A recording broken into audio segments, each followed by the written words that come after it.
wheels underway. Stamps his authority once again. My word, this could go wrong. On the brakes, goodness me, what a launch. Look at that. It just all comes down to this.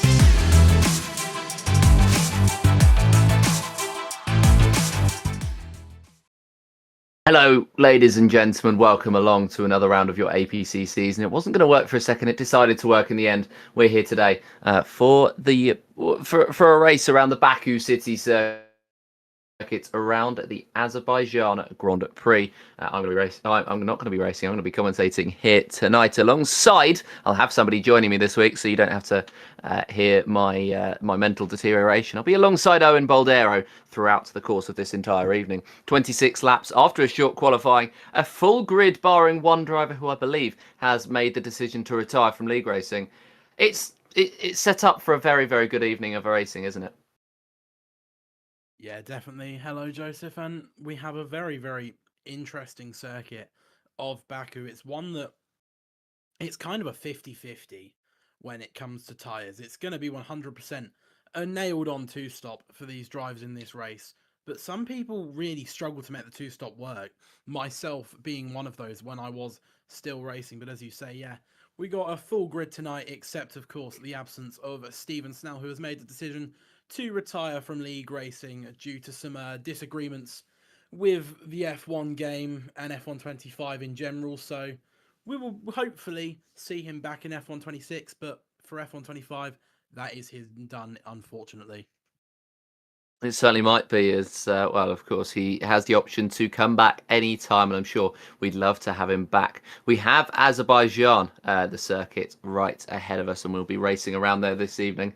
How do you think the drivers will tackle the Baku city circuit? It's quite a difficult one at points, as you say, the Baku city circuit. There are some very tricky sections, especially sort of turn 6, 7, and 8. That was not intentional. The castle section in general, so turn 6 to sort of turn 10, are the really difficult ones on the circuit. Of course, we've seen him both in real life and in league racing. People hit the wall in castle section, notably Charles Leclerc doing it in 2019. And then also just, there are a couple of places, there's not many places where you can invalidate, but there are definitely a couple of real opportunities where you could invalidate. So the one that sticks out to me is, I believe it's turn 11, the first corner after you come out the castle section, that left-hand corner. If you go a little bit over that line, you're going to invalidate it. And it's something a lot of drivers do. They try to use as much of that exit as they can. So could invalidations play a key? We will see. I think there's certainly the potential that the invalidations will play a huge part in this race, and I feel bad for anybody who makes the decision to crash in that segment, because I will be calling them stupid, and there is not really much they can do about that. We're going to get the pictures from trackside in just a moment's time of a very beautiful looking, very sunny Baku city circuit, and there we are then. That is it's actually quite a nice angle. The sun's reflecting off the camera. We've got 10 drivers, we've got half a full grid of racing. It's one of the biggest grids that we've seen so far this year, and it's very, very much looking an attractive prospect for racing this evening. Dan Riley, as per usual, will be the first driver out on circuit, and he will be the first one to contend with the Baku street circuit. No, he won't, because Lucas Erasini has come out of the pit lane just ahead of Dan Riley. He will be the first one, of course. Dan was in the Mercedes, so actually was further down the pit lane than the V-Carb, but the V-Carb in the end came out ahead and allowed Dan Riley to go through. So the first full lap will be completed by Dan Riley, and we'll see how he does this evening. Yeah, it's going to be an interesting one for Dan Riley. He's had a couple of better results. Of course, he had a little bit of a rough patch earlier in the season, but he's been on a better run the last couple of races. So it's going to be very interesting to see how he does as he now comes through the section I was talking about. The most tricky part, probably one of the most on the Formula 1 calendar, I'd say, just because of how narrow it is. You go from 3 lanes down to 2, and then down to 1 for the castle section. So it poses a very different challenge to other circuits on the Formula 1 calendar, does Baku.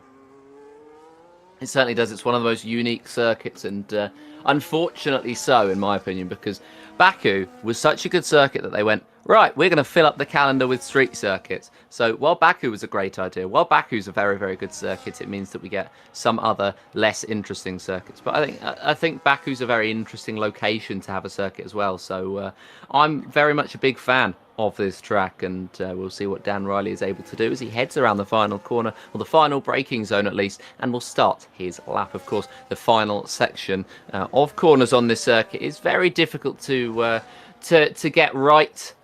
You just have to throw yourself and try to hold yourself to the apex, but none of them, crucially, you lift off the throttle. That is going to be potentially the quickest segment of corners on this entire calendar.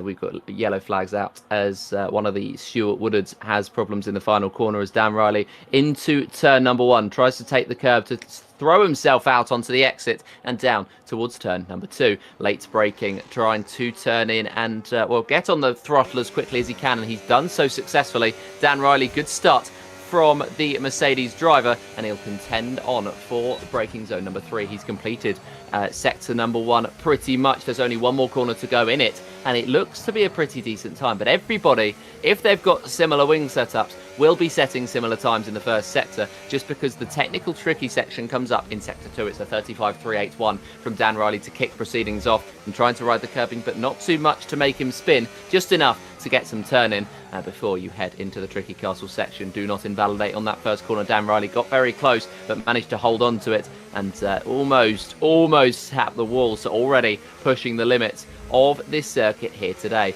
Now coming out onto the exit of the castle section, he's survived it successfully, and it's not necessarily about going quick through there, it's just about surviving. Dan Riley then, one more corner to go, and this corner is generally where I have the most problems because it's braking downhill. You have to brake earlier than you'd expect to be. It's just a very difficult one overall. Dan Riley's second sector time is going to be a 15.541, and around the final couple of corners then he's going to come, and he will be the first to set a lap time on the board. Don't run wide out of the final corner, otherwise you could find yourself in the wall very quickly. And the DRS is going to be open as the Mercedes takes the run down to the start-finish line. What is Dan Riley going to set as the benchmark time for this evening? It's a 1:39.535. That's a pretty good lap from Dan Riley. Are we going to be seeing anybody matching it? Next driver up to the line is Luca Seracini. He doesn't match it. He goes up into second place. 6/10 back. Carl Stewart Woodard invalidated, did not set a time. It's not going to be Shackleton, is it? It's going to be Chenkovan. He goes slower than both Seracini and Dan Riley, so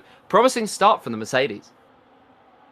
Yeah, very good lap time there from Dan Riley. Currently 6/10 quicker than Luca Seracini, as you say. It does make me wonder, though, if Andrea Chenkovan had a bit of an issue on that lap, because ordinarily he would be closer to Dan Riley. It's either that or Dan Riley is just very, very quick here at Baku. As I said, he's had a bit of a pickup on form, but now looking, Ethan Shackleton has invalidated his lap time, flicking down to Paul Garun in 7th, who is going to come up to the line and set a 1:39.3, so goes 2 tenths faster than Dan Riley. So that makes me think even more that Andrea Chenkovan did make a mistake on that lap.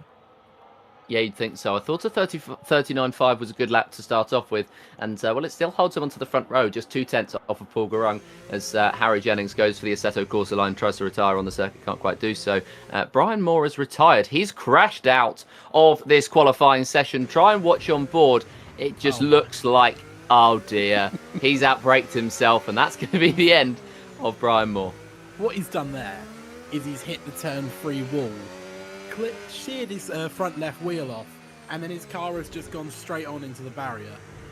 So something I think everybody has done at some point in their Formula 1 league racing career, but an unfortunate mistake to make because, well, it's such a silly one to make, isn't it? Certainly is, and you missed the opportunity. I don't know if you'll get the reference, but a couple of weeks ago at Britain, I made reference about 8 times to a popular internet meme to sound like an unk, as people would describe me as, and I just kept saying what he's done there is, and I thought it was really funny. Don't think anyone else found it funny, but I did, and I keep meaning to clip it up and put it everywhere, but. Elite reference, in my opinion, and you had an opportunity to blast in. Ethan Shackleton heading through the second sector, seeing what he can do. He invalidated his first 2 laps, so I'm surprised that he had the opportunity to go for a third one. And, well, we'll see what the number 24 Ferrari is going to be able to do out of the second sector. Is it going to be ahead of Paul Garung and Dan Riley? The low 39s is definitely the target time at this point in time. It's 1:15.942. So I don't think this is going to be the most unbelievable lap time as he's going to head around the final couple of corners to end what is going to be a pretty decent lap. I don't think it's going to be right up there. I think, though, this is going to be good enough to slot him into the top 3 and just ahead of Lucas Aracini. Shackleton then, it's going to be foot to the floor, pedal to the metal, and it's go, go, go all the way up to the line, a 40.120, and he was only 1,000th off Lucas Aracini in the end, so I was almost right, but not quite. Yeah, as coming up to the second sector comes Andrea Chenkovan, 7.5 tenths up in the first 2 sectors, so that is a bit more like the Andrea Chenkovan we are used to seeing. That would put him into second place at the moment, potentially could go pole if he's found about a tenth and a bit in the final sectors. Here we are, DRS deploying all the way to the line. Here he comes up to the line. It's going to be a 1:39.401, only 700ths off Paul Garung. Yeah, only 700ths off of Paul Garung at the moment, and still demonstrates how good that lap was from the Aston Martin, that he was able to put that in before the track had evolved to the point that it's at now. And that's exactly why I think Andrea Chenkovan was able to improve so much. Of course, he didn't have the greatest of first laps, but he was able to just sort himself out for that second lap and get a bit of an improvement. But Paul Garung still looking very, very strong here today. Stuart Towers has been into the driver updates chat, and he's had a word with us, and at the moment the Williams driver has not had the opportunity to set a time. Only his teammate Harry Jennings has. He's 42.094. He's in 7th place. Stuart has said that he's trying to help Harry along a little bit, try and improve his teammate times, as at the moment he is struggling at the moment, is Harry Jennings, I think it's fair to say. But yeah, Stuart Towers was very happy with a decent haul of points, and he wasn't expecting a good result, and he's not expecting one here today either, saying it's one of his worst tracks. He just wants to make it to the end first off, and then a P6 or better would be a little bit of a better scenario. He would be very, very happy with that one. But yeah, Harry Jennings not doing the greatest so far, and he'll be hoping, especially as huge hauls of points have been taken for his rivals, as Tower goes a second ahead of his teammate, or Towers even. Andrea Chenkovan continues to lead the championship. We weren't sure whether he was going to be showing up today. He has, and well, he is going to be 27 points ahead of Ethan Shackleton. Dan Riley a distant now 34 points off of the 2 Ferraris, and Paul Garung just 5 off of him. Stephen Snell, who of course has retired from league racing temporarily or potentially permanently, he's going to be 3 points off, and Burt Welly 17 points off of the second Mercedes. Carl Stewart Woodard and Stuart Towers are in that fight for 7th or 6th spot, even with Burt Welly. We haven't seen the V-Cub so far tonight, but we've been promised that he may well make it, as the race was slightly delayed. Connor Stewart Woodard and Jack Weaver round out the top 10, with Benjamin D dropping to 11th spot, and Brian Moore, Lucas Aracini, and then the aforementioned Harry Jennings on just the 4 points in 14th spot. Then to have a look at the construction. Expect the Ferrari team absolutely dominant, 267 points ahead of Mercedes is 182. Third place for McLaren at the moment, 93 points, just the one ahead of Racing Bulls after a good result from the Red Bull sister team. Aston Martin find themselves in 5th place on 81, and Kick Sauber and Williams will round out the point tallies. And well, at the moment, I think it's fair to say that those two teams will be hoping to be fighting with each other at season's end. But that's the way that this championship stacks up so far as we head to Azerbaijan. Not long left in the season, and it's the final real opportunities for drivers to make their imprint. Yeah, it's most definitely crunch time in this season now, especially for those in the Championship 5. We'll talk about Andrea Chenkovan and Ethan Shackleton, but just for a bit of clarity, Burt Welly will be making an appearance in this qualifying session. I'm literally waiting for him to send me a friend request on EA, and then I will be inviting him into the lobby. So we will have an 11 driver grid for this race here at Azerbaijan.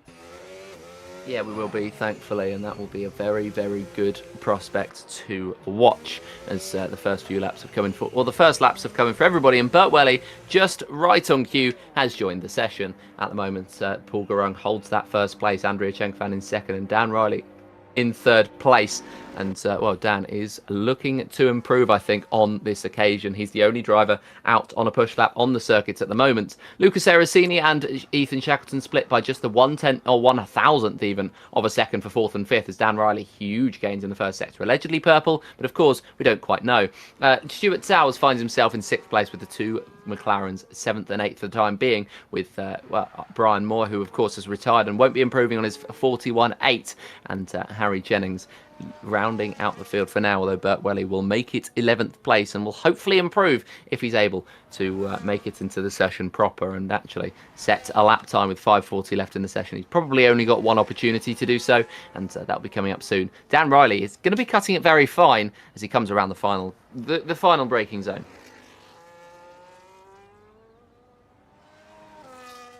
Yeah, as now Dan Riley coming through turn 19, turn 20.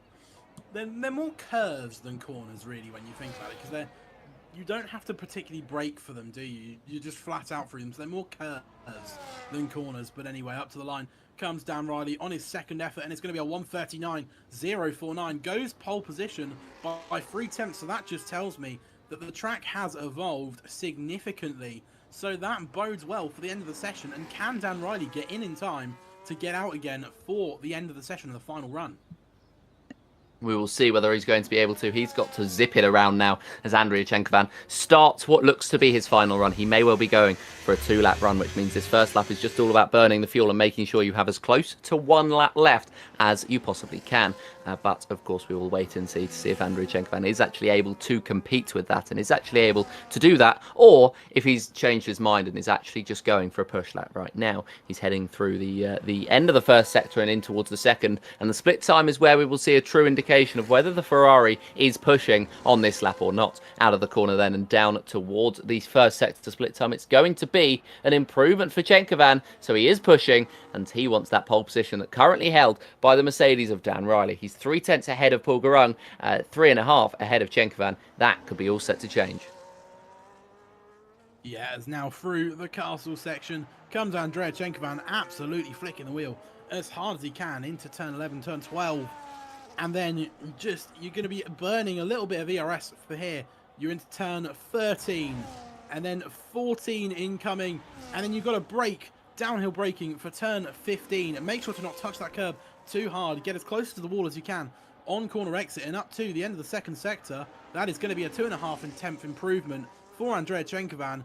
So coming into the final sector, can he find that extra 2/10 he needs to go on to pole? Yeah, he needs a lot of time now in order to take that pole position away. He needs another 10th in order to challenge with Dan Riley. He needs a bit more to do a bit more. Dan Riley coming out of the pit lane now. He will be in turn 1 with not long to go in the session. We've still got a number of drivers in the pit lane. Andrea Chenkvan, can he snatch pole? No.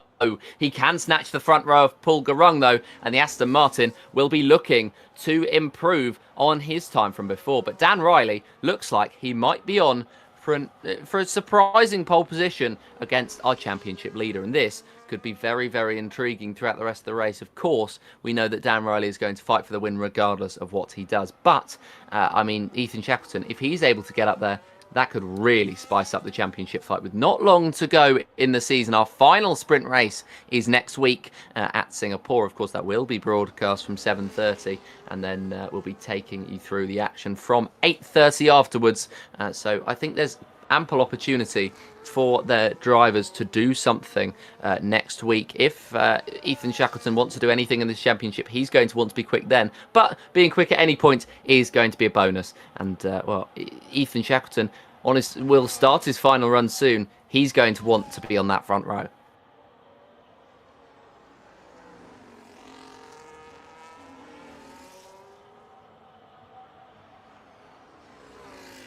Stuart Towers heading through the end of the first sector is going to have to avoid that McLaren, and he improves by 1/10 of a second.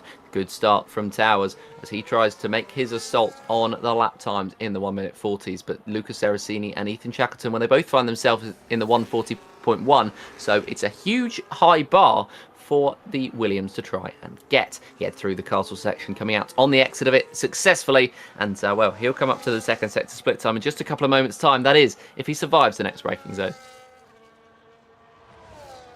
Yeah. Now, Stuart Towers coming towards 10-15. As I said earlier, probably the hardest braking zone in F1, in my opinion, since it's downhill, and it has a lethal sausage curb on the inside. And Stuart Towers is 4/10 up, so that would be enough at the moment to put him up to about 4th place by a pretty comfortable margin. Oh no, it wouldn't. Sorry, excuse me. It would be enough to put. We wouldn't improve at all. I thought he was on a 140.0. No, he was not. Excuse me. There is now up to the line. He will come. We know he was 4/10 up, but has he improved anymore? Up to the line to 140.713. Lost just under half a tenth of a second there at the end. So now Luca Seracini navigating his way through the first sector. Yes, we'll see where the V-Cub goes. Very, very strong first lap, a 140.119, especially in the conditions that the track was in. That's a good lap time to kick off the session. What's he able to do in the first sector? He's able to improve by 7 thousandths of a second, so he would be extending his gap over Ethan Shackleton, but only very slightly. I'm going to turn the attention very, very quickly to Paul Garung, who's improving by 3/10 in the first 2 sectors and might be on to snatch pole position out of Dan Riley's grasp. Dan Riley is on a lap at the moment. Andrew Chenkovan is not and won't be with just the 4 minutes left in the session. Burt Welly will not make it to the line. I don't think it's going to be very close, but no, he doesn't quite make it. He was right about, I reckon, a second and a half away from the line. Paul Garung, is this pole position? Yes, it is. A 1:38.966 will be at the lead time so far. Dan Riley, though, has improved in that first sector. I'm going to turn attention very quickly to Ethan Shackleton, who's just ahead of the Mercedes. Where is he going to be able to stack up with the drivers in the rest of the field? As, well, don't really know who to look at here. Lucas Eracini will not be improving. He's a quarter of a second down, and his best lap time will be that 140.119. Shackleton improving by almost 4/10 of a second. He's got one more braking zone, 3 more corners to go, and the Ferrari has now improved by 7.5 tenths of a second. This might be enough to put himself into the challenge for pole if he can find 4/10 in this final sector. He doesn't even need 4/10 anymore. He just needs 3.5. He may well have made mistakes on that first lap. He may well have been down on his time as Lucas Eracini 4th place. He did actually find 2/10 in the end. Shackleton up to the line, 39.368. It's not pole. What about Dan Riley? He improved by 0.03 of a second, but he lost over a tenth in the final sector, and that was enough to see his fight for pole come to a close. Stuart Towers will peak at 6th place. Carl Stewart Woodard, 7/10 improvement, almost an 8/10 improvement, and up to the line he will come, and he'll jump up to 6th place. And Connor Stewart Woodard will not improve. So this is our grid, and it's very much shaken up. We've got Paul Garung on pole, and Dan Riley alongside him on the front row. A very, very interesting qualifying, and I don't think anybody would have been expecting a front row of Paul Garung and Dan Riley. Usually you'd be pretty safe at saying the 2 Ferraris would be on the front row, but 2 brilliant laps from Paul Garung and Dan Riley, who consistently looked like the top 2 fastest in this session, gives them the front row and sets up a very, very interesting race between the top 4. Certainly does. Paul Garung on pole position. Dan Riley alongside him on the front row, just under a tenth back. And Andrew Chengfan almost a quarter of a second off of Paul Garung's pole time as he tries to warm back up to the APC League. Ethan Shackleton finds himself in 4th place with Lucas Eracini in 5th, almost a second off of the pole time. Carl Stewart Woodard is a 10th or a second and some change back. Stuart Towers, Connor Stewart Woodard, Harry Jennings, Brian Moore and Burt Welly will round out the field. Paul Garung, very strong lap, very good lap. He says his hands are shaky. He hates being on pole. But, I mean, how do you reckon he should attack turn 1? Because it's not necessarily the easiest turn 1 on the calendar. Sorry, my mic cut out for a second. Who are you talking about? I heard the last bit. Who are you talking about? Paul Garung. Right, okay. So, as you say, turn 1, it's a pretty short run. It depends on the sort of launch you get off the line. I think if you get a good launch, a respectable launch, then you just stick to the outside and then cut in, because there's not enough space or reason, in my opinion, for someone to dive bomb into turn 1. It's not really a type of corner you can dive bomb particularly. But if he doesn't get a very good start, I say he immediately pulls over to the inside to defend. So there's not really a definitive way, I'd say, for this turn one to lead it from pole, because there's not really enough time before you get to it for anything major to happen.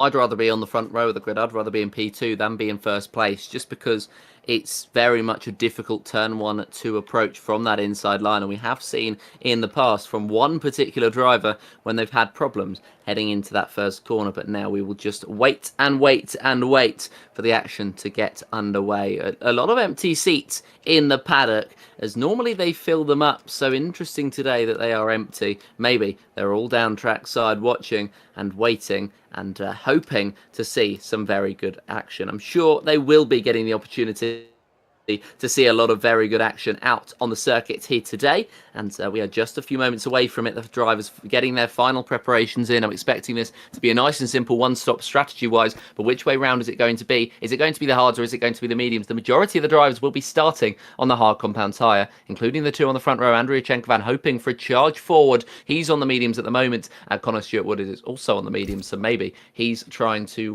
work together with his teammates as he has done on a few occasions this season. And Bert Welly, nothing to lose from the back row of the grid, from the back spot of the grid. He is on a medium set as well, but of course we will see whether they are going to be switching over from those sets of tyres and maybe switching to something last minute. This is something that the esports drivers do very well. They just sort of set themselves up for something along those lines, and then at the very last second they switch, and the preparation gets just that little bit different, and they get maybe a little bit, they try to throw everyone else off just a little bit.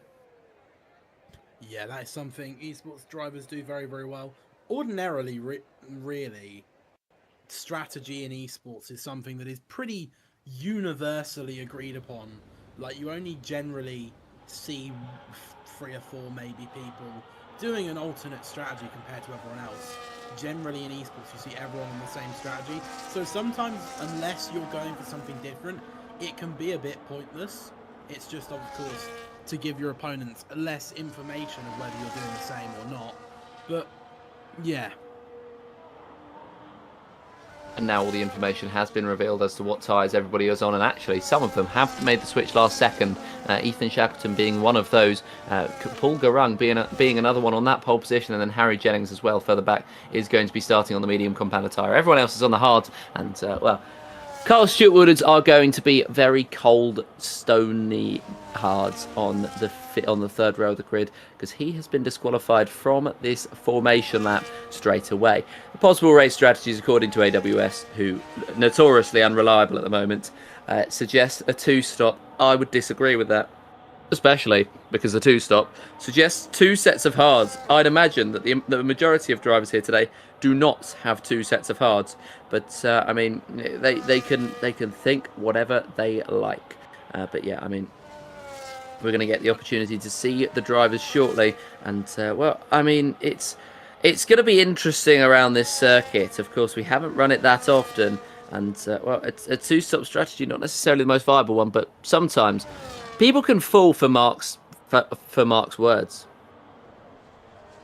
Yeah, but I'd like to interject. I think it is going to be a 2-stop because, of course, you're used to a lot of esports level stuff where they're able to take care of their tyres and they're on 2 grand wheels. Of course, that's not the case here in APC, hence why it is the almost a pro championship. So I think it's going to be a 2-stop, especially if you're on controller, then it's a nailed on 2-stop. If you're on controller, if you're on wheel, it depends how good you are on your tyres. You might be able to do it, but it's gonna hurt at the end of the race. So I think most people will be on a 2-stop here. Most. So what you're saying is Kyle is going to take those hards to the penultimate lap and then pit on it Alex Albon 2024 Australia style. Is that what you're saying? I'm not saying yes or no because he'll be offended at me either way when it comes to tyres. Your agenda against Kyle knows no bounds. So, well, I mean, feel free to slag him off as much as we like, because at the moment, at the end of the day, he's not in this box. He's only free to tell you off afterwards. The final drivers are rolling up to the grid. Bert Welly will be the last one up, and Paul Garung is going to be on that outside line, in fact, heading into the first corner. I forgot it changed, but he's going to be on the outside line, pointing towards the outside, as the 5 lights start to come on here in Azerbaijan, and the drivers are ready, and the action is underway. Paul Garung gets a good, strong, solid start, and Dan Riley is going to tuck in the first corner as Kyle Stewart-Woodard looks to the inside, but cannot quite make the move. He drops back to 7th place as Shackleton and Stuart Towers hold on to 5th and 6th respectively. The first couple of corners complete. Brian Moore feeling as though he's quicker than where he is on the circuit at the moment. He tries to get through on Harry Jennings, and he does so successfully. They still remain locked in battle, but Brian makes his way through into 9th spot, and everybody just filters through. Burt Welly on the inside line of Harry Jennings as he outbrakes himself, and the Williams goes off of the circuit, loses his end plate, and that's very disappointing from Mr. Tano himself. And it's fair to say that's a horror start from the Williams. Yeah, not a good start at all. I was keeping an eye further up top, so I didn't actually see the specific incident itself, but very, very unfortunate, especially to lose an end plate this early in the race and at Baku with, you know, how many turns there are. That could be fatal because he might have to come into the pits to get it repaired, and that's going to throw off his tyre strategy for the rest of the race and lose him an abundance of time, of course. It certainly is. That's not an ideal start for him as Burt Welly. He's had a good start. He's made it past 2 drivers within the first lap, of course. Harry Jennings, that's going to be a different situation. He was putting him under pressure, and Harry Jennings just cracked, I think, as well as focusing on the car ahead. But Burt Welly holding 9th spot, and he will get DRS on the next lap on Connor Stewart-Woodard as the gaps have opened up nice and quickly early on in Baku. Lucas Aracini and Stuart Towers outside of the DRS of the cars in front, as his Connor Stewart-Woodard. Kyle is 9/10 off of Stewart, and Brian Moore is 9/10 off of Burt Welly, who is in himself is 9/10 off of Connor. Fastest lap, of course, goes to the leader, which is going to be Paul Garung. But those gaps have opened up early on. I think this is going to be a race that's won or lost by strategy. Yeah, it's 100% going to be a strategy-based race, as I say, Taiwan at Baku. For those who are a little bit harsher on their tyres is pretty damn bad. So I think we're going to see a lot of people two-stopping. I wonder if someone might try the one-stop. I think maybe a Dan Riley or a was it Burt Welly that did 27 laps on Inters last week? Was it Burt Welly? Like that. I'm trying to remember. It was either him or Paul Garung. I can't remember. It was one of the two.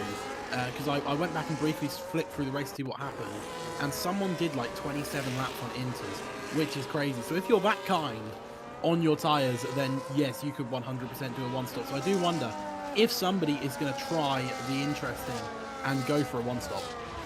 Well, I can tell you for a fact who it was, and it was Burt Welly did 28, Stuart Towers and Dan Riley did 29, Lucas Aracini did 28 as well, and Kyle and Connor Stewart-Woodard both did 27, with Brian and Harry Jennings both doing 26. So those were the stints that were extended. For some reason, my stream was in really weird resolution, but either way I was able to pick up the information regardless. Paul Garung, for all his nervousness, has done incredibly well at the start of this race. He's eked out the gap between himself and Dan Riley to 1.8 seconds, and now that opens up the Mercedes to be under pressure from the championship leader. Andrea Chenkovan goes through down the straight as Paul Garung picks up the fastest lap, and it feels like that's a turning of the tide. It feels like Paul Garung should he was feeling the pressure on lap 1. This is where he should really be feeling the pressure.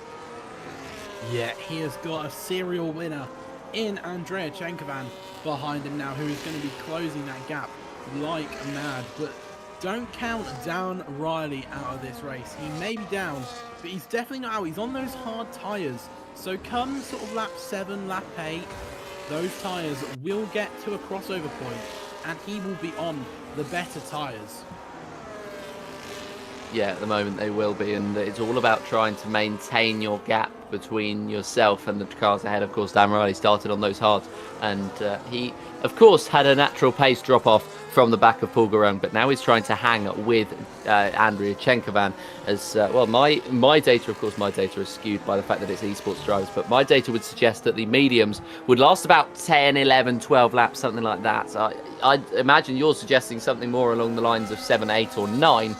So these drivers will be starting to feel the effects of those medium compound tyres wearing some point soon. The hards last 15 or 16 laps, so around here it'll be more like 12, 13 or 14, and so they won't be feeling the effects of those tyres until around lap 6 or 7, no pun intended, and the mediums will be, I think, feeling it a little bit earlier, so that's where Dan Riley can really push. He just needs to make sure he can stay within range of Chenkovan now, and he is going to get DRS down the next straight. Yeah, as he's got DRS, as you say, he's gaining.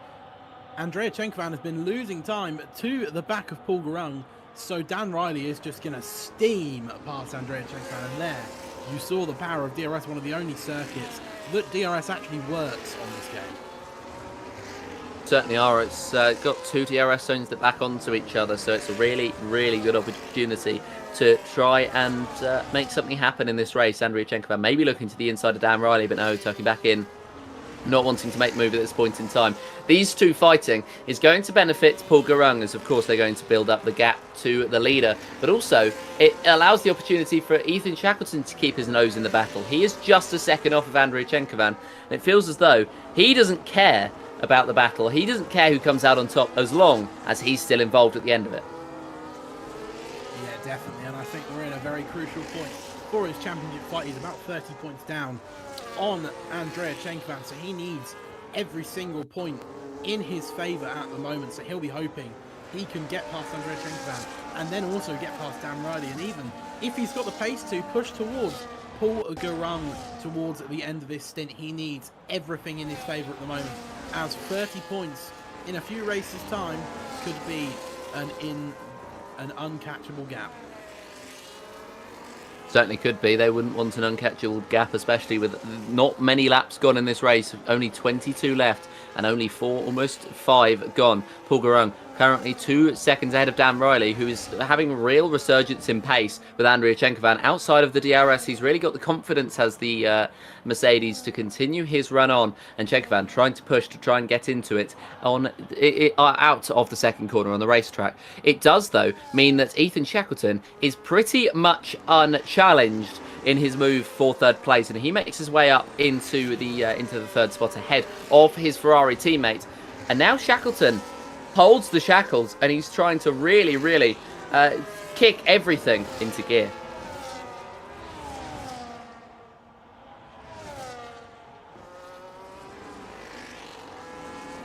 And now he's going to remain within the DRS, but at the moment he hasn't he hasn't been able to make his way further forward, as Carl Stewart has made a mistake and he has hit the wall. Is that any damage on the McLaren car? No, it's not. And that is very interesting there to see a mistake drawn out from Kyle. I was going to say rare mistake. A mistake drawn out from Kyle Stewart-Woodard. And that drops him back behind Lucas Aracini. No damage, but maybe emotional. Yeah, the little subtle dig there. I rate it. As another McLaren driver once said, what damage do you have? Talent. So, a bit of a struggle currently for Kyle. And being on those hards, he's in the awkward phase of the race where mediums are still better, but they're dropping off, and on the hards that can really catch you off guard, because eventually, if the crossover isn't that significant, it can just suddenly appear and you're just like, whoa, I'm all of a sudden so much faster, and it can be a little bit confusing, I suppose, and throw you off your rhythm which you develop throughout a race. So maybe that's what Kyle is experiencing in this race. Yeah, very much so. I think at the moment Kyle is just trying to rebuild his momentum as we have a look back up to those drivers in the podium, the 4 drivers within DRS range, and it looks as though more drivers are in DRS than they were on lap 1. Carl Stewart-Woodard is going to get back past Lucas Aracini. I'd be interested to hear what the McLaren's wings are, because he looks incredibly quick down a straight. Yeah, and I mean, wings are an interesting one, because I have seen people attempt a 0-0 wings here. Personally, I would not recommend it, but I believe, if I remember correctly, wings are something like, what was it, like 7.5 or something? I've not actually done all that much at Baku. I've only commentated here. I actually haven't raced a league race here, but I believe it's something like 7.5 or something like that. So it's relatively low, but it's not 0-0. But it does make me wonder, has Kyle gone a few clicks lower, maybe like a 5.4 or something like that on his wings? Wouldn't be surprised as the gap that he was able to break down to Lucas Seracini, who now spins around and resets the track. Honestly, forgot the rule book, so I don't know if that's allowed, but either way, Lucas Seracini is going to be back in this race, and he's going to be back fighting regardless. As well, I'll give you the opportunity, if you don't know the rule book off by heart, to have a look, just to be able to inform me, because I know it's different rules in different leagues for different things. But Lucas Seracini was very quick on that reset button there, and he's back out on track, 1.7 behind Stuart Towers. Yeah, I can't remember anyone getting penalties for reset to track, so I'm going to say no, there's nothing in the rules about resetting to track, but a lot of leagues don't allow it, so if we were in another league, he'd be getting in a lot of trouble for that. Some leagues dish out penalties as harsh as 10 seconds plus penalty points for it, so it's something that they are very, very big on, as Andrea Chenkovan peels into the pits after only 6 laps on those medium tyres, which 100% condemns him to a 2-stop as he goes on to hards. That is definitely a 2-stop race for the Ferrari there. Yeah, I mean, it makes sense that he is going to come into the pit lane on this lap if he is going to commit to that 2-stop, because now he has the opportunity to dive in to do, let's say, 12 laps, and then if he does just 6 laps at the end on a set of mediums, so it makes sense for him to just do that. He's not the only driver to do that, as in comes Connor as well, and that's going to be a bit of an end plate off for Lucas Seracini, whose race has completely unravelled over the last couple of laps. Ethan Shackleton currently the only driver now within DRS, as Andrea Chenkovan dived in early. He's going to be hoping that the undercut is going to have a huge benefit.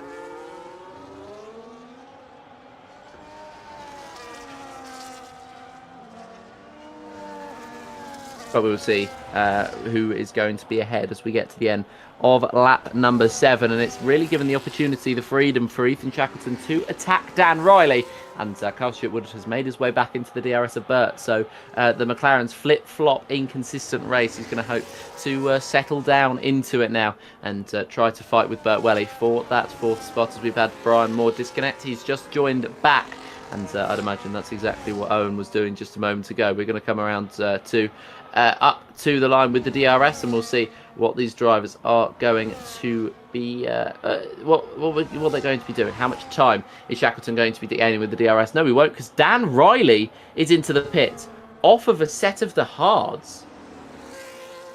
That is very interesting, and going on to another set of hards, it was pretty guaranteed he was going to be on the 2-stop, and that's what I said here. If you're not a high-level esports driver, tyre wear at Baku is pretty stupidly high. I don't know why, but it is just crazy, crazy high, as we actually have a safety car, I believe. Was it a VSC? It's a VSC, so that could be part of why they chose to go into the pits. I'm not 100% sure when that came out, but I think if you're now coming towards the pit lane, as Brian Moore and Harry Jennings are, I think you could use this opportunity to go into the pits and complete your first of what would be 2 pit stops. Yeah, it certainly would be a good opportunity, but I mean, at the end of the race, you're going to have to go onto either that set of hard compound tyres or onto a new set, which would be unsurprising. I mean, it would be good. It would be good to see those drivers going onto a new set, but at the same time, they might not have a new set to speak of, as Dan Riley gets through on Lucas Seracini. So I think the Racing Bull has had lots and lots of problems in this race, and they've been compounded by yet another mistake for Seracini in this season. And the V-Carb has had his front wing clean off, and it's one of those situations where you do feel a little bit bad, because he is trying his best to adapt to no assists, but it's just not working out. I think it could be a collection of multiple things, as Dan Riley picks up a drive-through for speeding under VSC. So that is pretty much going to be his chance at the win in this race over, unless we were to get a safety car or something like that, as Luca goes straight on the runoff road at turn 15 and is going to have to reverse out of the runoff road back onto the track. He is. That's. I mean, he's had interesting ways of rejoining the circuit. That's just yet another one, as the safety car, the virtual safety car, is back in, and Ethan Shackleton is also into the pit lane. And the Ferrari is going to be exiting. Where is he going to be coming out? So I think it's going to be behind Andriy Chenkovan. Of course it is. There's Chenkovan, you can see on your screens, heading through into the first corner. And Shackleton, while he will have the inside line, he'll be locked to just the 60 miles an hour. And on the exit, he will come potentially down even into 5th place behind Burt Welly. Not quite, but 2.6 off of Andrea. So it's fair to say the undercut has worked. Yeah, the undercut paying dividends there. Clearly, Ethan Shackleton onto the medium, so we know he is also going to be two-stopping. He started on the medium, so he's going to have to go onto the Sepp Hards. So I imagine he's probably going to be taking these medium tyres to sort of lap 17, maybe 16, depending on how much of the grip he wants to take out of those hards in the final stint. He may choose to extend as long as he can in order to make the tyre offset between himself and Andrei Chenkovan in the final stint as small as possible, as Andrei Chenkovan, although he is on hards, those tyres, even with 2 lap older, are going to be better probably around when Ethan Shackleton will be wanting to come into the pits. Yes, it'll be an interesting debate, as I've just spent about like 3 laps of this race trying to find the rule book. I've managed to find it, so I'll have a look through that in a minute. But again, you found nothing. I'll have a double check. I found nothing about resetting to track. Not literally, I found nothing. I found nothing about resetting to track.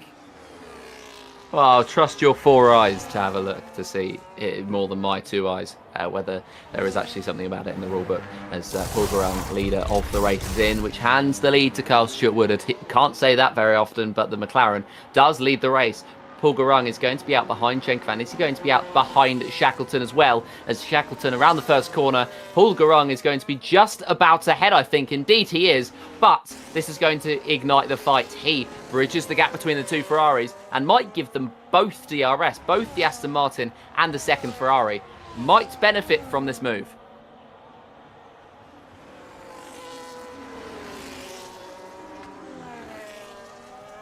As now, it looks as though Shackleton, at least, is going to be having the DRS, but it doesn't look as though that's going to be reciprocated the other way around. Stuart Towers gets through on Connor Stuart Woodard into 6th place. Connor drops down, and Dan Riley looks to start to catch up to them. He served his drive-through penalty, and he will be fuming at the wheel of that Mercedes and desperate to find his way through and back up to Stuart Towers and Connor Stuart Woodard as well. But yeah, I mean, they continue to fight through this race, and we've got a few more race interviews to read, and we'll start with the man in the lead of the race at the moment, Carl Stuart Woodard, who says that the rain has ruined what looked like good pace in practice, although it wasn't helped by a poor qualifying performance, which was on him, which, yeah, he allegedly has reliable internet. It looks to be running pretty well today, and he's not overly optimistic, but hopefully he can keep consistent and benefit from other people's mistakes, which of course you get a lot here. And he's had the podium before at this race, and he'll hope to get it again, but he'll be going very, very long into this stint, potentially even attempting a 1-stop. He's expecting mid-pack, but he'll be hoping for a little bit more, and at the moment, of course, he does lead that race. So Shackleton is through on Garang, and they need to work together. Fastest lap of the race for the Ferrari, and he will try to catch up to Andrea Chenkovan. It makes sense for Paul Garang to try and hold back for now, but I don't think Shackleton's got the memo as he tries to defend from the Aston Martin. And now Paul, sensing that there's a bit of miscommunication, will hold the inside line on those fresher, hard compounded tyres. He'll be braking later, turning in earlier, and making that move stick ahead of Ethan Shackleton. The drivers further down the field as well, but who completed their interviews, will be Luca Seracini and Harry Jennings. The 2 at the back. Luca Seracini came into the pits just a couple of laps ago. He said that he was feeling amazing about the race that he just had. His wet weather race pace has been really good, because maybe it just makes him push just that little bit less. But he's doing an 100% race distance career mode to practice. Don't know how many flashbacks he uses during those, but at the moment it doesn't seem to be paying off. But of course, practice makes perfect, and the grind behind the scenes is always the most important part. He says this race depends on how many mistakes he makes. He's going to push incredibly hard, which might be his undoing today, but he was hoping for P5 because it's dry. And he thanks us for the amazing season so far. It hasn't necessarily been the best season from a personal driving perspective from him, but glad he's having fun. And then Harry Jennings, the driver in last place. At the moment, he's desperately trying to improve. He says his diagnosis for this season has been that he's just been stuck at the back, or the last race at the very least. He's hoping that it's not wet, which at the moment doesn't look like it's going to rain here in Azerbaijan. And he's had to go for a little bit of higher wings, which means that he's going to lack straight line speed, as that's going to be Ethan Shackleton once again overtaking Paul Garung. He says he's hoping to keep it out of the wall in DRS and get the low points positions. Currently, he's the only driver who sits outside of the points, but never say never, as one mistake could cost a race. And, Kyle Stewart-Woodard has dropped the lead of this race. I think that might be a cue for him to come into the pits if he's going to attempt the two-stop. If it's a one-stop, he's going to stay out for just a few more laps.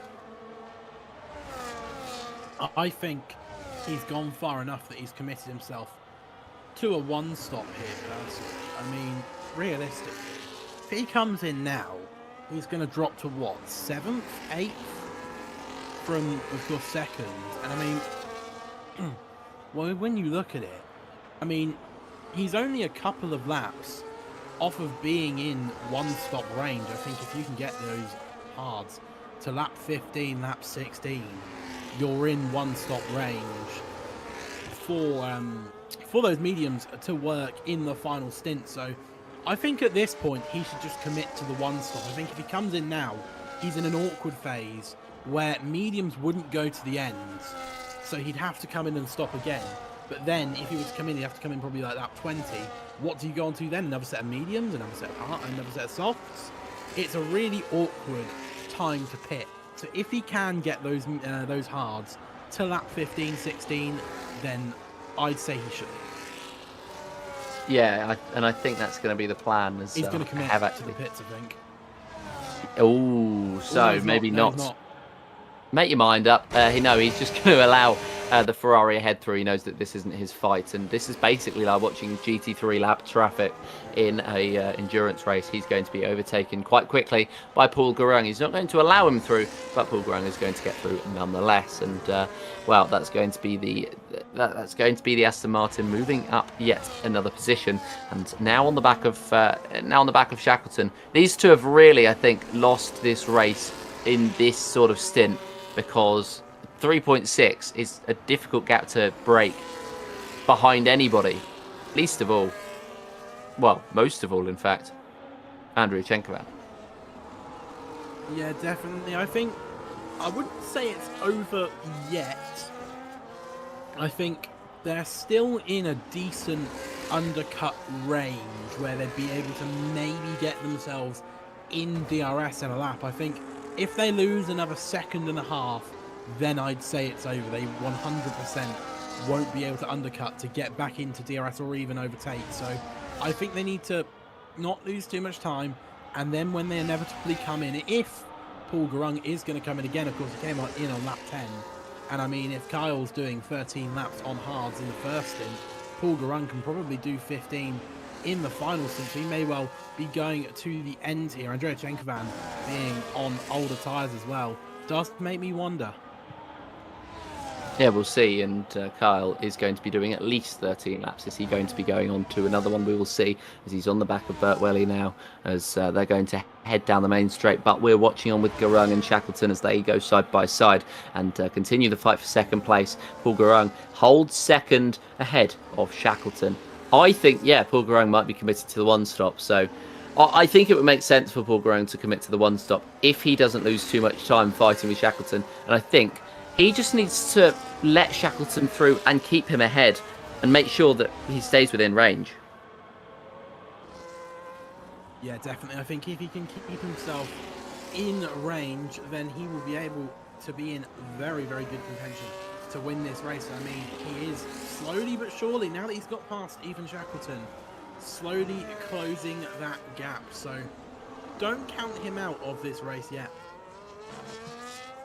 Yeah, definitely don't count him out in this race at all. I wouldn't say count anybody out in this race, because one mistake could cause a safety car, could completely flip it on its head. Brian Moore is at the back of the field. He's in 11th, and I even think that he could come back, get maybe even 7th, 8th, something like that, as Stuart Towers is in that 7th spot at the moment trying to chase down Riley. If one of those retires, then that promotes Brian Moore to 10th, and then he only has to get past Lucas Erosini, who might make a mistake. I feel like Brian is quicker, and he's looking quicker at the moment than Harry Jennings, and then he's relatively matched on pace most of the time with Connor Stewart-Woodard, so it's not out of the question that he could pick up a position like that if there is a safety car, and he's now 1.4 on the back of Harry Jennings. We head down the main straight onto lap number 15 of this race, and Paul Garung leads Ethan Shackleton one more time. Shackleton is going to be 6 cents back, and I think it makes sense for the medium runner now to try and get through. It's his final opportunity before those mediums start to swap over and it becomes a crossover period in the stints between the two sets of tyres. The hards and the mediums will swap over very soon, but at the moment it looks like Paul Garung just had that gap into the first corner.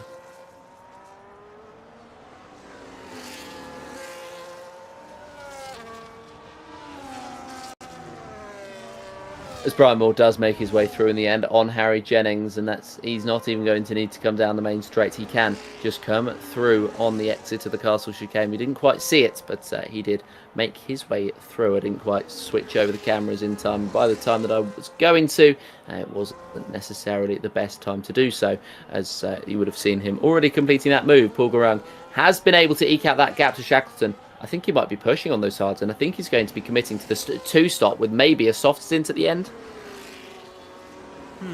It'll be interesting to see. I mean, mediums are falling off, so that could play into the why he is gaining time on Ethan Shackleton now, and also he has a lap newer tyres, so that will contribute as well on mediums versus hard tyre wear. And then also, when you look at it, I mean, he's got 3 lap newer tyres than Andrea Chenkovan, which might not sound like a lot, but it is. It's probably 10% maybe, which is a pretty significant amount when you look at it.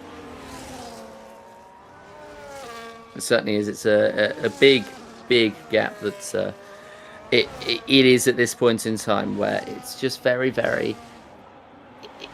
This race is in limbo, don't get me wrong, where we don't quite know what's going to happen. Carl Stewart-Woodard might be coming in this lap.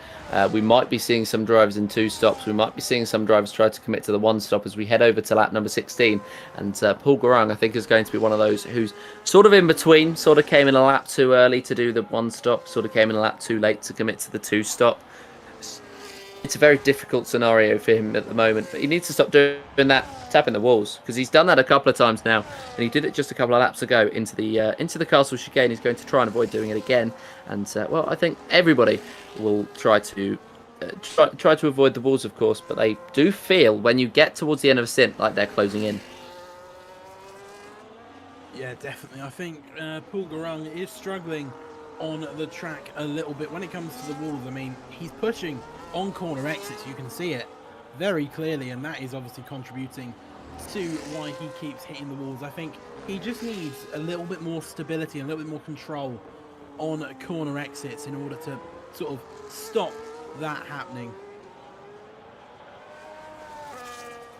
Yeah, he'll want it to stop happening at some point soon. It's a mistake that needs to be ironed out if he does want to take those tyres to the end, because I think it adds about 1 or 2% onto his tyre wear every time you hit the wall. You hit the wall 50 times, your tyres are shot, and that's without running around the circuit, and that's exactly what he's done. He's run around the circuit. He's got 6 laps worth of tyre wear on those hard compound tyres.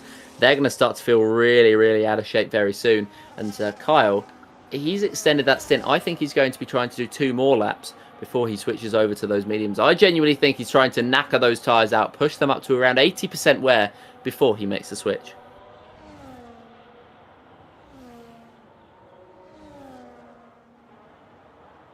But we continue on to lap number 17 now, and Ethan Shackleton dives into the pit lane for what will be most likely the final time. Is he switching onto a set of the hards? We will see. So I think you may well have been right. I think it is going to be a 2-stop hard, medium, hard, and that's exactly what Ethan Shackleton has done. Is it hard, medium to hard for the Ferrari? No, he's medium, hard. So I was almost right, but yeah, I mean, interesting. I've always been a firm believer that it's stupid to do your last stint on your slowest tyres, but that's just quite literally my opinion. I know it's probably wrong, but you know.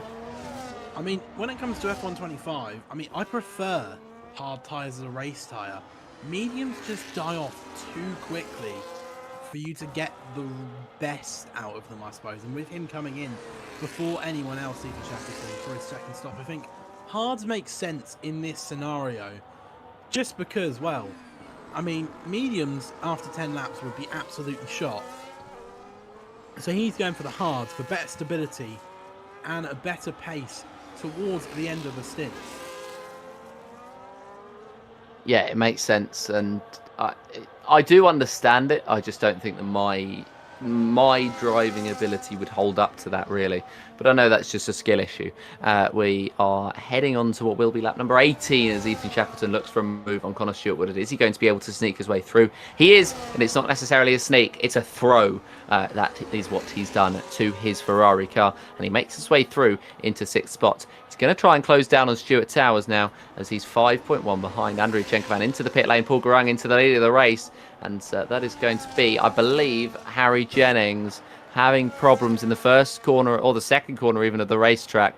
That's going to be an end plate off for the Williams. Not an ideal scenario in what hasn't been a great day. He's just come out of the pit lane, so it's the cold tyres, I think, that have done that to him.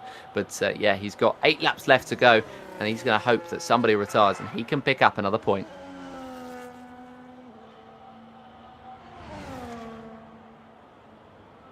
Something to watch out for, by the way, is well, Burt Welly is another one who could potentially, and also Dan Riley, could potentially one-stop. I mean, they're on 10-lap-old tyres, so they would have to take them 18 laps. But I do wonder, you know, with these three, I believe, being on wheel, and how much easier it is to save tyres on wheel compared to on a controller, I do wonder if they might be able to save their tyres and take them to the end.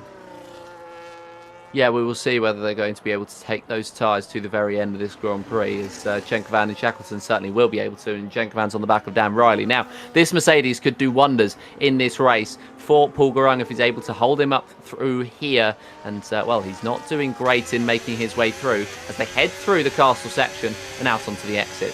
The Ferrari just didn't quite get the send-off that he wanted out of the corner, and he's going to try and get it through, I think, the final braking zone of the lap, braking it downhill. And, well, Dan Riley is hitting the wall, so I think cracking under the pressure potentially. Chenkovan brakes early to try and get the turn in for the final corner, whereas Dan brakes very late. Chenkovan now onto the exit. He's going to pull alongside. Can Dan hold him enough space? Chenkovan is going to lift off, as I think he didn't quite trust Dan there, and I don't think Dan trusted himself. He hit the wall on the exit now. They are going to run down to the first corner side by side with Andrei Chenkovan with the DRS. Dan defends the inside, but it's going to be a futile defence, and in fact, the Mercedes dives into the pit lane, so potentially a little bit of damage, or just happenstance. Yeah, I think considering how early he came into the pit, in his first stint on like lap 7 he came in, I believe.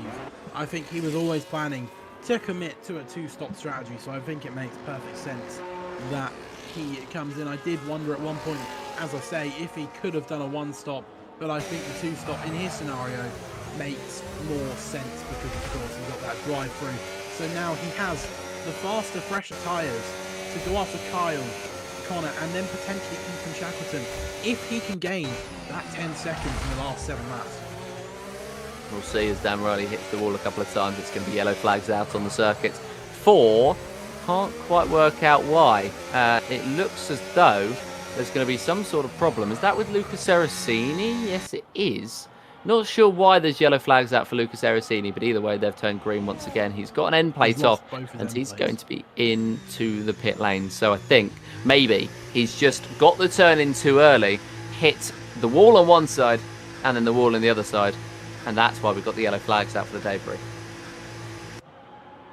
Yeah, most likely. I mean, they do in the F1 game like to throw yellow flags out for some debris, of course. So that's probably what it is, as also Harry Jennings is going to follow Luca into the pits, who also has damage alongside the RB. So they're both going to come into the pits and maintain a position. So no point position for Harry Jennings in this race.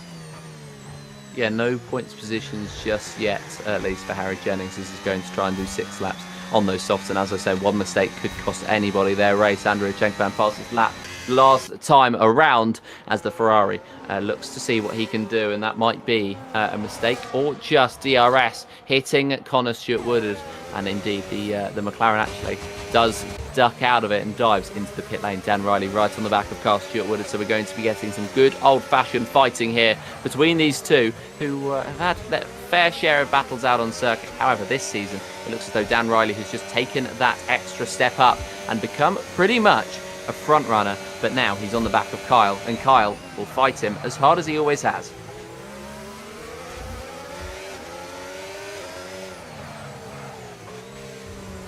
But now they head through towards the second sector, and Dan Riley is only the 3/10 back. Chenkovan as well is one to look out for. He's on the back of Stuart Welly, so there might be two potential moves out on this circuit. Dan Riley looking for the inside maybe of Kyle, cannot quite get the run on the exit, and so into the castle section he's not going to go through, as Andrea Chenkovan flies past Burt Welly in a similar fashion to the one that Shackleton got through on Dan Riley. And well, he's not going to be quite close enough from Burt Welly to launch an assault back, but he's going to have the DRS down the main straight. Chenkovan, very managed, very interesting decision to make his way through on Burt on that lap. In that section, it's going to be the same move for Dan Riley on his way through on Carl Stewart-Woodard. And now Stuart Towers joins the battle. This is a very old fight once again. Of course, three icons of the APC world, I think it's fair to say. Three very, very long-serving drivers. And Stuart Towers, multiple-time champion, in behind, and actually looking the slowest of the three, currently in 7th with Dan Riley and Carl Stewart-Woodard in 5th and 6th respectively. So the Williams has got to do a little bit of proving wrong to do here, as Brian Moore looks like he's had a problem heading into the castle section, not even in the castle section itself, and that is a pure skill issue. Kyle has gotten through on Dan Riley down the main straight with the DRS. Dan is going to fight back, he's going to outbrake himself, and that's the front wing end plate off from the Mercedes. How many times are we going to see that today? Very unfortunate. Just tried a little bit hard to be the hero, but unfortunately came up as a 0, unfortunately for him. So he is going to have to spend a couple of laps adapting now to driving with damage, something some drivers do better than others. At least his end plate is fully off. Having an end plate fully off is better than having that annoying lime green damage. You know the exact, I hope you know the exact damage I'm talking about, because for some reason, even though it's so minor, it affects the way you drive more than having an end plate off, in my opinion. That makes sense as these drivers head through and continue on. It's very much just, you don't feel as though you've lost much pace, but then you try to drive it and you realise actually you've lost quite a lot of pace. As speaking of losing pace, and at the moment the equation is simple for Paul Garung. Hold on to 2 seconds per lap on Andrea Chenkovan, you win the race. Drop 2 seconds a lap on Andrea Chenkovan, you lose the race. And I think at the moment Andrea Chenkovan has the upper hand in that fight, as well, he's 9.6 behind. He was 3 seconds quicker over the previous lap, so he's gained 1 second on him. But of course, when those hards come to the sort of crescendo towards the end of the race and they start to fall off, which I don't think actually Chenkovan is going to hit, then they'll slow down a little bit. But Paul Garung hopefully will hit another gear when he gets close. Stuart Towers is through on Carl Stewart-Woodard. Dan Riley has dropped off the fight with that front wing damage, and so it looks like it's just going to be these two fighting it out for P5. Lap 22 of 26, and the field has sort of spread a little bit. These three still in a scrap, and Brian Moore is on the softs. He's not the only driver to go for the softs. Are he and Harry Jennings going for the fastest lap, or are they just going for a little bit of fun towards the end of the race?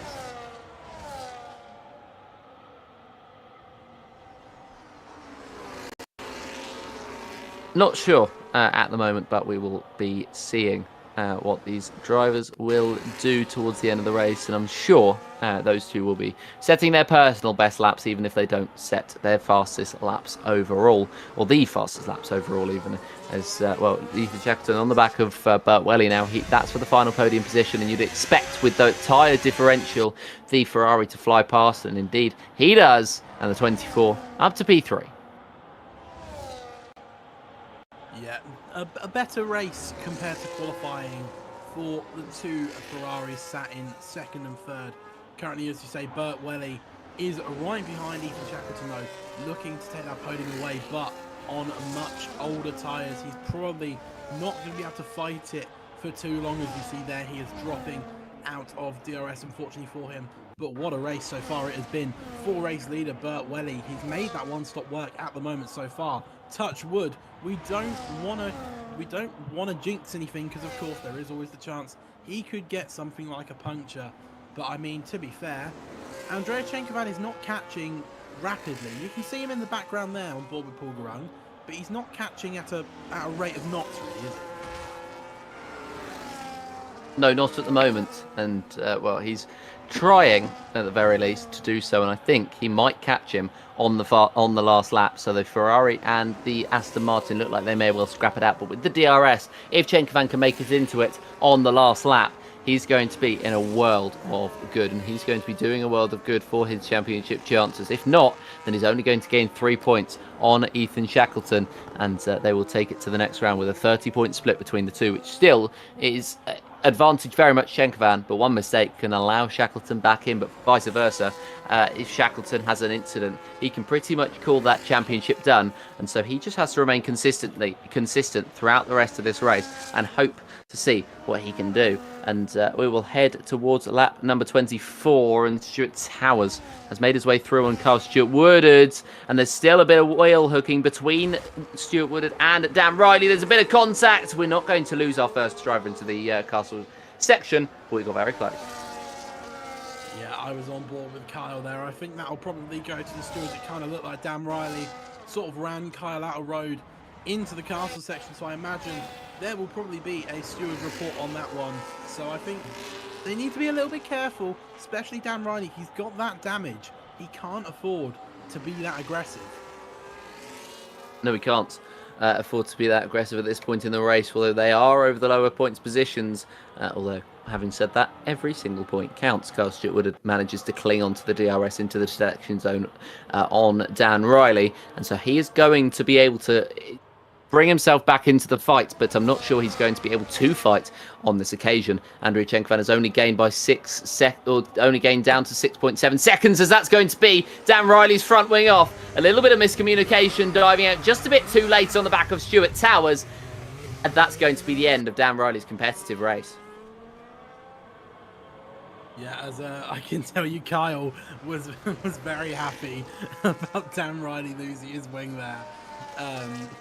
He cited karma as his reasoning. So a bit of a disaster for Dan Riley really at the end of this race. I think considering the damage he had, he just needed to bring it home and take the points. But now he's going to be at risk of finishing 8th, maybe even 9th or 10th even, because of that damage and the crash, and now having to go in for a new wing. So, well, a bit of a disaster of his own making, really, for Dan Riley.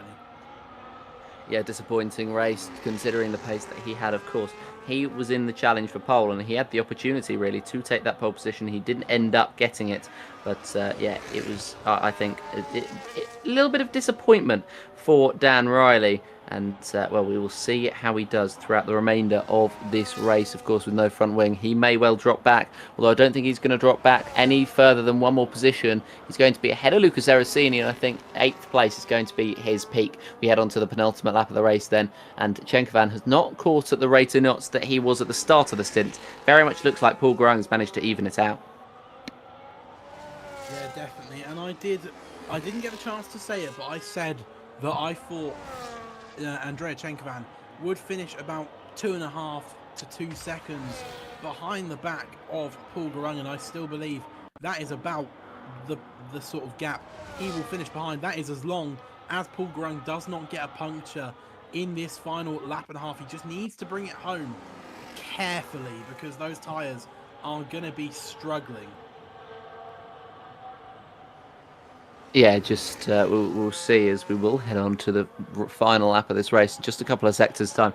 I just went to watch that clip of. I just went to watch that clip of Kyle, as that looked like it might have been Lucas Aracini into the wall. That's why I made that exclamation. But no, I think he's fine. It looked like it might have been, and it sounded like it might have been, but it wasn't a duck. So he continues on. Final lap of the race will be underway in just a couple of corners' time, and this is a race that has been led by Paul Garung at this point. He gambled onto the one-stop strategy. It has very much paid off, And now it's time for him to reap his rewards. 2.8 ahead of Andrea Chenkovan, so still an opportunity for the Ferrari to try and fight his way back into the slipstream and back in to the fight for the lead. But at the moment, it very much looks like it's all going to come up Paul Garung. Andrea Chenkovan set off on a chase, 12 seconds back. A chase 8 laps ago that began, and at the moment looks like it's not going to come to fruition in terms of the battle for the race victory. It's a 3.1 gap, so still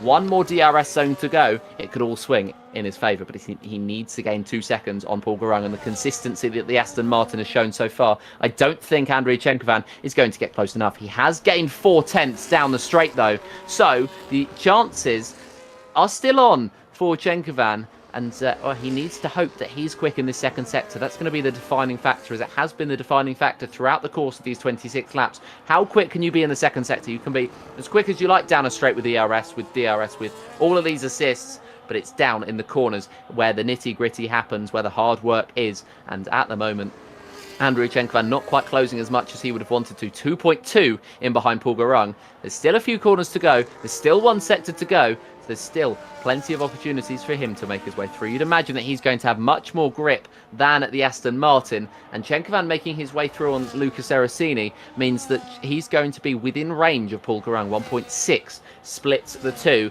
with just the 2 more braking zones and flat out run to the line to end off our laps, our race around this circuit. And Andrea Chenkovan is going to be beaten on pace and beaten on strategy. He has been out-masterminded by Paul Garung, who started on pole position, was incredibly nervous at the start of these 26 laps, but has managed them well. Went on a gambled strategy, only one other dared to, and he is going to come across the line to take the victory here in Azerbaijan in a very, very deserving fashion. Andrea Chenkovan will take home second place and will extend his championship lead to 30 to Ethan Shackleton, as he will pick up third spot. Burt Welly will come home in fourth, as Luca Seracini and Brian Moore will round out the points.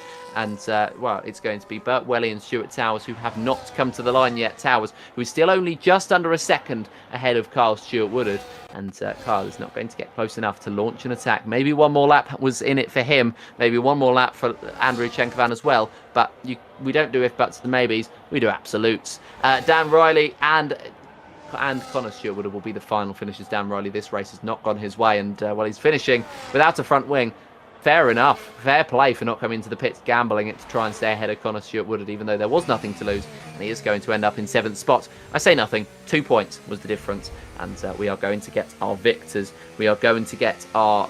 I believe it's a new victor here in APC. It's going to be Paul Garung coming out on the top step of the podium. Yeah, brilliant race. Remember, brilliant strategy.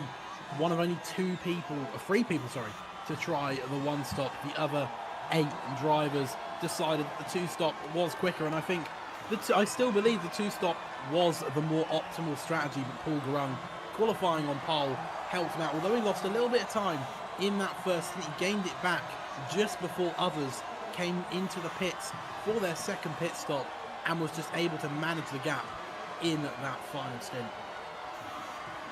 Yes, he did very, very well to hold on to it towards the end of the race. And now we'll get the opportunities to get the perspectives of some of the drivers. We're going to drag in straight away Brian Moore into the box and just have a chat about the race that ended up seeing you with just the 1 point. We'll start with qualifying, and, well, that was a not necessarily the best moment for you.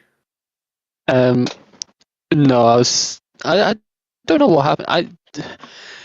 I looked back on my stream immediately. On my stream from my POV, I didn't actually hit the wall at all, so I don't really know what happened there. But it is what it is. In the end, start P10, finish P10, so it didn't cost me too much. How did Azerbaijan treat you, do you think? Do you think it was just mistakes from you? Do you think it was more the circuit being tricky? I don't really know. The first pit stop I didn't want to have to make, I end up, so first lap going just kind of before castle section, Connor started braking a lot earlier than I was anticipating, and I had nowhere to go and hit the back of him, give him wing damage, and had to repair that. then just the rest of the race I kind of had planned out in my head, and I just went with what I thought will get me points. Yeah, that's fair enough. Have you got anything, Owen, for Brian? Yeah, looking on to the next race, Singapore being a sprint race. How are you feeling for Singapore? Because I know you've had results at Singapore this game in other leagues. So how are you feeling for it next week? I'm feeling a lot more, probably the most confident I felt for a while around the street track. I just got to keep it clean next week. I got to not make silly mistakes that can happen at Singapore, and yeah, I just got to keep it clean, not make mistakes, and hopefully I can get a result around there like I have done so far this game. Yeah, fair enough. Well, thank you very much for joining us today, and we will be seeing you next time out. So thank you very much for joining us today. Thank you. 1 point, of course, for Brian Moore, and well, he came home in 10th spot when everything was said and done. We're going to speak to a few more drivers. We're actually very popular this evening, Owen. Maybe it's your effect coming into the box, but I mean, we're going to be speaking to a couple of drivers who ended up in different positions today, and I believe we're going to be going up in order, if I can remember what the order is. And the order is going to start with Dan Riley, who ended up holding on in the end, clinging on to 7th place. Dan, how would you summarise that one? Yeah, that was just disastrous. Starting off, I had a Halloween party yesterday, so if you could tell, I'm not sure, but my voice is just basically today I've just been down from a bad hangover, so wasn't really looking forward to racing, but I was actually really, really fast in qualifying, P2. Almost got P1. Maybe should have got P1 with how I was looking in the first sector. Second sector was also good. I think it was just the final sector. I was just panicking a bit. But P2 was still a good result. And then I think it just went downhill. I went over a curb. I've done so many practice races. This is the most Azerbaijan is the most practice races I've ever done. I think I must have done at least 4 or 5. But I've always gone over that curb the exact same, and then all of a sudden just launches me into the barrier. So I get wing damage, which didn't help. Then I box. Then geez, man, the VSC came out when I literally was coming out of the pit lane. I'm just one of the most unluckiest drivers in this league. And then to top off the bad luck as well, I had Luca behind me. And to be fair, I don't think he really could do much because I think his delta was going in the minuses, needed to speed up. I don't know, but he was literally right behind me. So when the VSC was getting back and running, he was literally just nudging me, and I'm just trying to slow down because I'll get a penalty. But he was just nudging me. I mean, I have to look back see if it was his fault or not. But I think it was very, very harsh of a drive-through penalty. I got so I had to serve that ASAP. And then I had a little battle with Kyle and Stuart. Kyle's not really too happy with me with how I moved. But I did keep it in the white lines, and I did tell him loads of drivers just they don't go over the curb there. 'Cause I don't think they realise it's not really a high curve, so you could pretty much just go through it. And I was gaining I was looking at the times of every drive. I was gaining at least 4 tenths, 3 tenths, going through that one turn because a lot of people just don't dive through it. But he wasn't really happy with me for that. Then I tried to overtake Stuart and just got it all wrong. P7, I mean, to be fair, I was quite lucky. I didn't, that I got ahead of Connor, but yeah, it was just disaster weekend overall. I think that summarises it up pretty well, in fairness. But yeah, I mean, it was not necessarily the best race in terms of luck, but I do think you had the pace to do something decent. Looking on to the next few weeks, and we have Singapore next up, a sprint race as well. What are your thoughts on that? Yeah, I'm actually quite looking forward to this sprint race. I have to check if I can attend it. It's going to be a bit of a touch and go, but I reckon I'll definitely attend the race, but the sprint is a bit touch and go. But I am looking forward to it because it's not like a track like Austria, the sprint race, where there's so many overtaking spots, so you can overtake the back of a pack just with ease. It's Singapore, which isn't really like an overtakey track. I have a lot of problems in Singapore. I don't think it's one of my strong tracks, but I think the sprint would be, let's just say, entertaining to watch for everyone. I think it would surprise a few drivers, but yeah, I am actually quite looking forward to that one. Fair enough. Owen, have you got anything for Dan? Nope, not this time. Wonderful. We will see you hopefully next week for the sprint, if not for the race. That's all right. Cheers. Thank you. Bye. And now somebody that he fought on the circuit and somebody who I'm sure has a lot to say about that one. Kyle, well, we'll start off with summarise that race for me from start to finish, not necessarily what we're going to get onto in a minute. Yeah, well, I mean, it was interesting. I started on the hard, thinking that was probably the way to go. I kind of regretted it quite early because, like, the track position, it was going to really screw me up. So I realised quite early that I needed to potentially look at the one stop. I mean, I was unsure for quite a bit. I was driving. I was looking at the laps countdown, looking at my tyre life, and just going, yeah, I could probably do this. But I tell you what, it was marginal. My rear right on the hards when I pit was 75, and on the mediums at the final lap was 70. So it was marginal, but I'm sure Owen probably said it was all down to the wheel. But I did quite a bit of tyre saving in the middle of that race just to make sure I can make it. And to be fair, I don't think I necessarily gained, but because of the track position, I would have definitely had to fight a lot of those drivers, and that could have ended up being a crash. It could have slowed me down. So I think for my race, it was a good call. It paid off.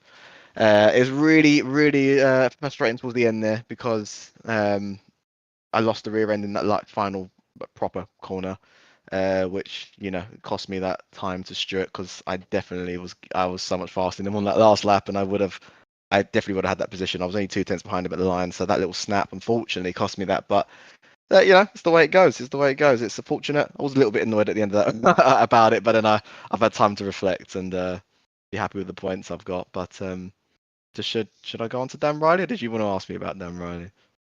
Feel free. I'll take that as your cue. I mean, we've been in the weight rooms again, and I immediately said like that was some of the worst driving I've seen you do. That's not, you don't go for a dive in a place like that. That's like it's like trying it up cops. Like it's just I was obviously slowed up by Stuart's move, which was clean. He did it in a good position. So obviously I was slowed up. I don't know why he thought he'd go up the middle there, and I had to back out going into the castle because we would have crashed. There would have been nothing to it. So I had to back out. Luckily I had the pace to catch him back up, and then as we saw, Dan obviously got immediate karma on the following lap. So kind of feel like the universe balanced itself out. I caught back up to Stuart, no harm done. There's a little part of me that says if that hadn't happened, I might have a slightly better tyre life and I might have caught Stuart for that P5, but we'll never know. I'm not a psychic. Well, we both, Owen first, me second, watched your reaction, not live on stream, but Right. I mean, I can get it live on stream if you want to be told off by you. But consider it in a minute then. But yeah, I mean, it was an interesting fight to say the least. Was it good to see Stuart Towers back up to the pace? Because I know that the last few rounds, the last season or two, he appears to have struggled just a bit. Yeah, Stuart's it's been an odd one since he's been back because he's been really fast in places and really slow in others. He's not really been massively consistent.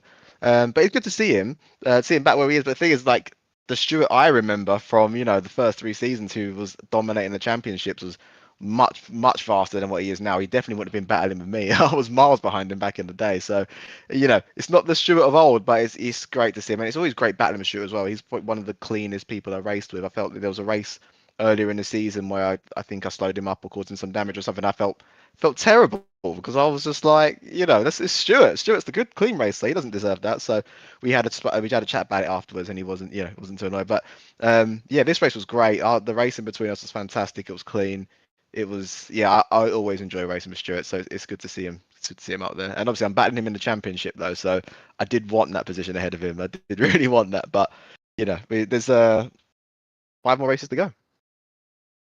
Yeah, there certainly is. I mean, which one of those you reckon you're looking forward to the most? I feel like if I remember correctly, and I don't fully quote me on this, I think the only places that I've got podiums were here, Singapore, and I had a win at Kota once. So they tend to be good tracks. They're obviously all coming up. We've got a sprint as well. I did win a sprint race at Austria actually, but that's obviously not coming up. But there's some good ones. I think Brazil's one of those ones where I got the podium last season actually in that dramatic fashion. I remember that. That was fantastic. But I don't know if I repeat that. I think I was in the right place at the right time in that race. So and Abu Dhabi, I tend to do all right. But I think the next race, Singapore, and then definitely Circuit of the Americas. Fair enough. Owen, have you got anything? Yeah, just one thing. Don't think it's been asked, but looking forward to next week Singapore. You said you've got a race win there in the past. How are you feeling for next week in Singapore? It was Kota that I got the race win. It's a podium that I've had at Singapore before. Oh, But I see. yeah, you know what? Look, the street circuits, I tend to do all right. I don't know why. I'm not necessarily the quickest, but I tend to be able to hold on. But I'm thinking back to last season where actually I really struggled at Singapore, and it was very odd for me because that's not a track I normally struggle at. But there was that one corner in particular in the middle sector that I don't know if you remember me complaining about in the interview, but I just kept losing the rear end lap after lap, and I just couldn't explain it. And when I think I've got it under control by short shifting, the next lap I do the normal short shifted and I lose it again. So I'm hoping that we don't repeat that. Hopefully the game might be obviously a different game. I'll try different setups and hopefully we don't repeat that. But that wasn't happening in practice, so it's going to be hard to judge until we actually get into the race. But a little bit worried about that. But if I can pull it all together, if I can do what I did again today and just keep it tidy, no damage, no warnings, then hopefully that will pay off and give me another decent result. Hopefully one a little bit higher than what I got today. Yeah, that's fair enough. Well, thank you for joining us today, and we will be seeing you next time out. Indeed we will. Thanks very much, guys. All good. And now we head over to a man who had a bit better. We had everyone with the bad luck here today in the box, and we have someone with a little bit better luck. We're going to have Mr. Ethan Shackleton into the box to talk to us about that podium. How would you sum that race up? Lonely, I think. Yeah. Yeah, it was a weird one. I didn't have the pace to fight the first and second, but I was obviously quite far ahead of everyone behind me as well, so I was kind of just stuck on my own. Yeah, that's fair enough. It was an interesting race, to say the least, for particularly the championship fight. It's now up to 30 points. We didn't even know whether Andrew Chenkvan was going to be racing. If I remember correctly, are you missing some rounds this season? Yes, I'm gonna miss Brazil. Okay, and what's the plan? Are you heading over to Croatia to steal his PlayStation for a week? That sounds like a plan. I might have to add that into my schedule. No, it was an interesting race from that perspective. Going into it, how were you feeling about Azerbaijan? Because it's had very mixed reception, I think. Usually, I quite like it. Not so much on this year's game. It's a tough one because obviously, how I describe it is when I'm driving by myself, like say just doing a qualifying lap or just practicing it, it's not fun really. There's no grip, and they're all 90-degree corners. But if you get in a battle with someone, it is really fun because it's really hard for anyone to break away from each other. So I don't want to give the circuit a bad rep too much because even though it's rubbish to drive, it's fun to battle people on. It certainly is. And looking forward to Singapore next week, the sprint race, and of course the race itself. What's the feeling about that one?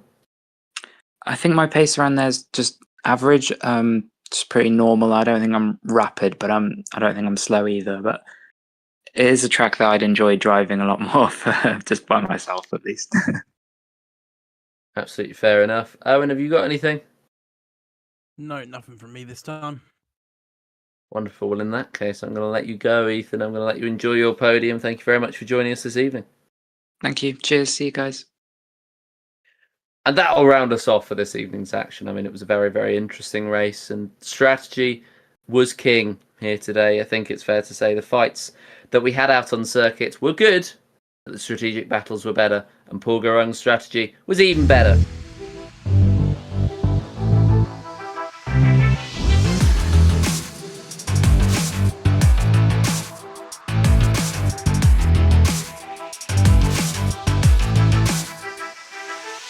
The action's underway. Stance's authority once again. My word, this could go wrong. On the brakes, goodness me, what a launch! Look at that. It just all comes down to this.